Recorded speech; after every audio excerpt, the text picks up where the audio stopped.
தொலைக்காட்சி, indoor games உள்ளிட்ட பொழுதுபோக்குகள், கைவினை பயிற்சிகள்னு தேவையான எல்லாமே அன்புச்சோலை மையத்தில் கிடைப்பது போல இந்த திட்டத்தை வடிவமைச்சிருக்கோம். இதனால வீட்டில் இருக்கக்கூடிய பெரியவங்களா அந்த பெரியவங்களை தனியாக விட்டுட்டு வேலைக்கு போறவங்களுக்கும் டென்ஷன் இல்லை, முதியோர்களை மகிழ்ச்சியா பாதுகாப்பா இருப்பாங்க. இப்படி எந்த ஊருக்கு போனாலும் ஒரு புது திட்டம் தொடக்கம், திட்டங்களின் விரிவாக்கம். இப்படி நாம் செயல்படுற காரணத்தினால எதிரிகளுக்கெல்லாம் கிளி பிடிச்சிருக்கிறாங்க.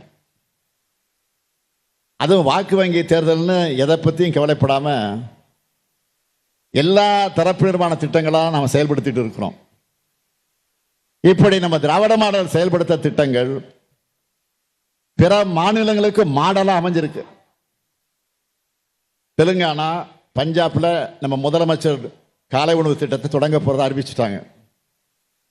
இந்தியா தாண்டி கனடாவில் இப்போ இது செயல்படுத்தப்படுது. இதுதான் நம்ம மாடலுக்கு கிடைச்சிருக்கக்கூடிய வெற்றி. அது மட்டுமா, இலவசங்களை கொடுத்து மக்களை சோம்பேறியாக்குறோம்னு குற்றச்சாட்டை வச்சது யாரு? பாஜக. அந்த பாஜகவே அவங்க ஆளுகிற மகாராஷ்டிரா, மத்திய பிரதேசத்தில் இந்த திட்டத்தை செயல்படுத்துறாங்க. இதே போல நம்ம விடியல் பயண திட்டமும் எல்லா மாநிலங்களும் வரிசையா தேர்தல் வாக்கு வரியில் இடம்பெற்றுக்கிட்டு வருது. அப்படி சொன்ன கட்சிகள்லாம் வெற்றியும் பெற்றிருக்காங்க. இப்போ உலக நாடுகள் பின்பற்றுது. நியூயார்க் மாநகர மேயர் தேர்தலில் கட்டணமில்லா பேருந்து வாக்குறுதி கொடுத்து சோர்தான் மம்தானி அங்கே ஜெயிச்சிருக்கிறார். அவர் ஏழை எளிய மக்கள் பக்கம் நின்று இந்த வாக்குறுதியை தந்ததும் பெரும் பணக்காரர் பக்கம் நின்ன அதிபர் ட்ரம்ப் நியூயார்க் மாநகரத்துக்கான நிதியை நிறுத்திவிட மிரட்டி பார்த்தார். ஆனா அந்த மிரட்டல் அதற்றெல்லாம் மீறி மம்தானி தான் அங்கே வெற்றி பெற்றிருக்கிறார். எதுக்காக சொல்றேன்னா, அதுக்காக சொல்றேன், உங்களுக்கே புரிஞ்சிருக்கும். எல்லாருக்கும் எல்லாம் இயங்குகிறது தான் திராவிட மாடல். எல்லாருக்கும் எல்லாம் கிடைக்க உழைக்கிறதும் பாடுபடுறதும் எளிதானதல்ல. அதனால்தான் கவனத்தோடு தொலைநோக்கு சிந்தனையோடு நாங்கள் செயல்பட்டுக்கிட்டு இருக்கோம்.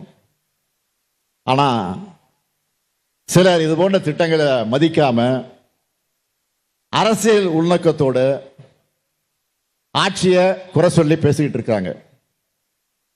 எதிர்கட்சினா எல்லாத்தையும் எதிர்க்கணும்னு இல்லை. ஆனா இன்றைய எதிர்கட்சிகள் மக்கள் நலத்திட்டங்களையும் பயன்பெறக்கூடிய மக்களையும் கொச்சைப்படுத்தி பேசுறாங்க. என்ன செய்யறது? அவங்களுடைய குணம் அப்படி. அவங்களுக்கு தெரிஞ்ச பண்பாடு அவ்வளவுதான்.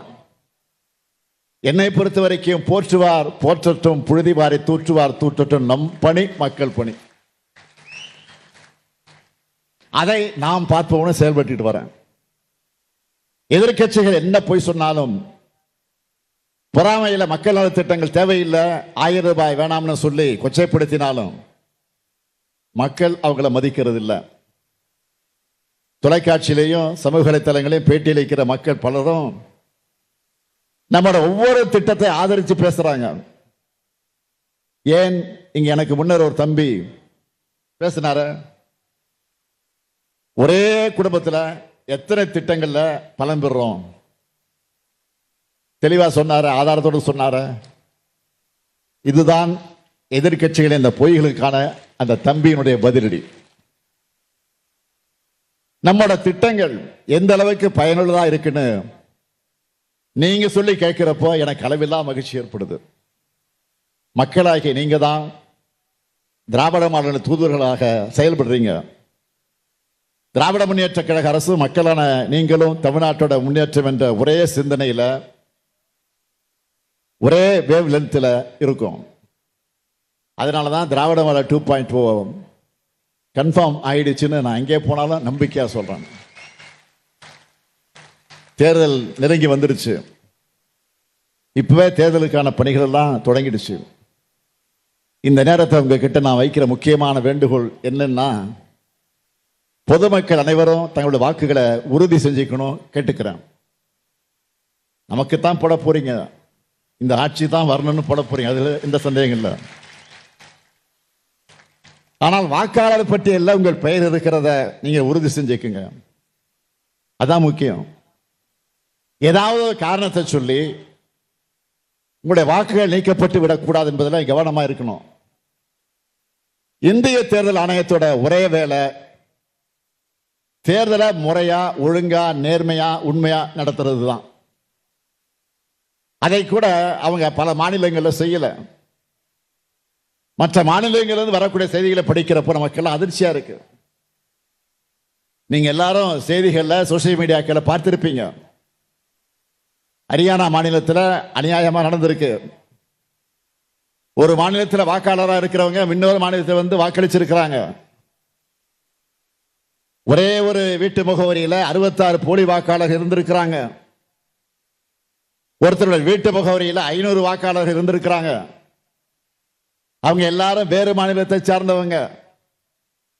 முன்னாள் எம்பி ஒருவரை 2 மாநிலங்களை வாக்களிச்சு வெளிப்படையா போட்டோ போட்டிருக்கிறாரு. அந்த மாநிலத்தில் நாடாளுமன்ற தேர்தல் நடந்தப்போ வாக்களிச்ச 30 லட்சம் பேரால சட்டமன்ற தேர்தலில் வாக்களிக்க முடியல. ஆனா புதுசா 25 லட்சம் வாக்காளர்கள் அந்த மாநிலத்தில் சேர்க்கப்பட்டிருக்கிறாங்க.